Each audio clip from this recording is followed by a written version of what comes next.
पेशावर वज़ीर आज़म शहबाज शरीफ ने कहा है कि अफगानिस्तान पुरअमन तौर पर रहना चाहता है या नहीं, इस बात का फैसला करना होगा। खैबर पख्तूनख्वा सिक्योरिटी वर्कशॉप के शुरा से खिताब करते हुए वज़ीर आज़म ने कहा कि खैबर पख्तूनख्वा ने दहशतगर्दी के खिलाफ जंग में बेमिसाल कुर्बानियाँ दी हैं। हुकूमत खैबर पख्तूनख्वा में अमन अमान की सूरत हाल मज़ीद बेहतर बनाने के लिए अमली इक़दाम कर रही है। मनसूबे खैबर पख्तूनख्वा में पायदार अमन का क़याम नागज़ीर हो चुका है। उन्होंने कहा है कि कौमी सलामती हुकूमत की अवलीन तरजीह है, लिहाजा दाखिली खारजी सिक्योरिटी चैलेंजेस से निपटने के लिए जामिया हिकमत अमली अपनाई जा रही है। दहशतगर्दी के खात्मे के लिए सिक्योरिटी फोर्सेस की कुर्बानियाँ काबिल तहसीन हैं। दहशतगर्दी के नसूर को जड़ से ख़त्म करने के लिए रियासत पुरज़म है और सबको मुत्तहिद होकर दहशतगर्दी से मुकाबला करना होगा। शहबाज शरीफ का कहना था कि पंजाब अगर तरक्की करता है तो दीगर सूबे तरक्की नहीं करते, तो ये पाकिस्तान की तरक्की नहीं, लिहाजा मुल्क इसी वक्त तरक्की करेगा जब तमाम सूबे तरक्की करें।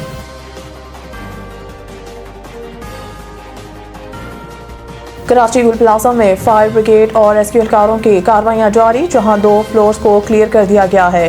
कराची के जिला जनूबी के डिप्टी कमिश्नर जावेद नबी कोसू ने बताया कि आग से मुतासर होने वाले गुल प्लाजा के ग्राउंड फ्लोर और पहले फ्लोर को क्लियर कर दिया गया है।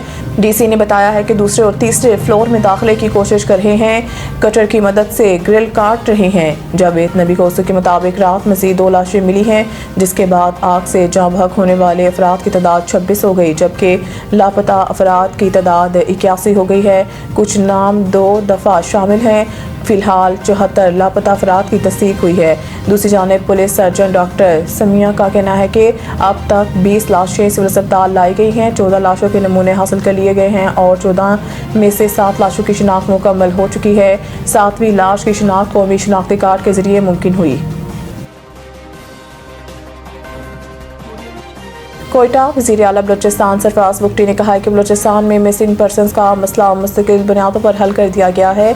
समाजी राब्ते की साइट एक्स पर जारी बयान में सरफराज बुगटी ने कहा है कि गुड गवर्नेंस और मेरिट के ज़रिए से ही हम बलूचिस्तान की अवाम की महरूमियों का इजाला करके इनको रियासत के साथ जोड़ सकते हैं। उन्होंने कहा है कि बलूचिस्तान में गवर्नेंस की बेहतरी के लिए हमने बलूचिस्तान काबीना के इजलास में 2 नए डिवीज़न पशीन और कोह सलेमान बनाने की मंजूरी दे दी है। साथ ही मज़ीद डिवीज़न और इस्लाह बनाने पर भी काम जारी है। सरफराज बुगटी ने मज़ीद कहा कि बलूचिस्तान में मिसिंग पर्सनस का मसला मुस्तकिल बुनियादों पर हल कर दिया गया है।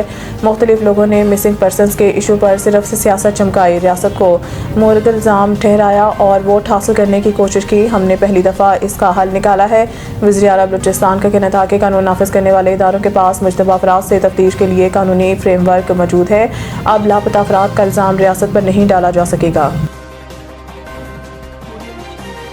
नई दिल्ली भारत और मुत्तहदा अरब अमारात के दरमियान दिफाई ताल्लुकात, तजारत और LNG के मुआहदे हो गए। बुध को मुत्तहदा अरब अमारात के सदर शेख मोहम्मद बिन ज़ायद अल नहयान मुख्तसर दौरे पर भारत पहुँचे, जहाँ इनका इस्तकबाल वज़ीर आज़म नरेंद्र मोदी ने किया। भारतीय वज़ारत ख़ारजा के मुताबिक नई दिल्ली में भारतीय वज़ीर आज़म मोदी से मुलाकात में दोनों मालिक के दरमियान दिफाई ताल्लुकात, तजारत और LNG के मुआहदे हुए हैं। भारतीय वज़ारत ख़ारजा ने बताया है कि दोनों मालिक ने अगले 6 साल में 2 तरफ़ा तजारत $200 अरब तक पहुँचाने पर इत्तफ़ाक़ किया। इसके अलावा UAE से 5 लाख मेट्रिक टन LNG की भारत फ़राहमी के 10 साला मुआहदे पर भी दस्तखत हुए। रिपोर्ट के मुताबिक अमाराती सदर और मोदी ने दिफाई और तजारती ताल्लुकात बढ़ाने पर इत्तफ़ाक़ किया। T20 वर्ल्ड कप में फास्ट बॉलर हारिस रऊफ पाकिस्तान के 15 रुकनी स्क्वाड में शामिल नहीं होंगे। ज़रा के मुताबिक कौमी टीम के coach mic Hesson Asia cup final के बाद से हारिस की शमूलियत के हक में नहीं हैं। एशिया कप के बाद से हारिस रऊफ ने पाकिस्तान की जानिब से T20 मैच भी नहीं खेला। हारिस इन दिनों ऑस्ट्रेलिया में बिग बैश लीग खेल रहे हैं।